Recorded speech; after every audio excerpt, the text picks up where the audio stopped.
লাইমলাইটে কিভাবে থাকতে হয় সেটা যেন একদম ভালো করেই বুঝেন উর্ফি জাবেদ। সিনেমা না করে, ওয়েব সিরিজ না করে নিয়মিত দর্শকদের কাছে আকর্ষণীয় হয়ে থাকতে হয়, কিভাবে নিজেকে সামনে আনতে হয় তা রীতিমতন নিজের আয়ত্তে এনে ফেলেছেন অভিনেত্রী উর্ফি জাবেদ। সম্প্রতি তিনি গণমাধ্যমে এমন একটি ড্রেস পরে হাজির হয়েছেন যা তৈরি করা হয়েছে ফেলানো বোতলের মুখ্য থেকে,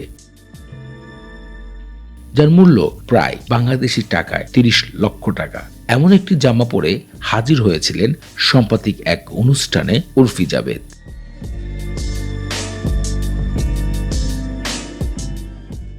বিগ বসে প্রতিযোগিতায় অর্জন করেছিলেন নিজের সুনাম এবং সমালোচনা।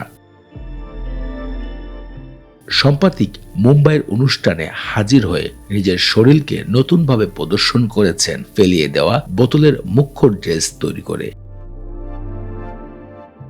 ভিডিওটি সাম্প্রতিক সোশ্যাল মিডিয়াতে ছড়িয়ে পড়েছে আর একের পর এক নেট জগতের মানুষদের নানা ধরনের মতামতের কারণে সোশ্যাল মিডিয়াতে আবারও ভাইরাল হয়েছেন উর্ফি জাবেদ।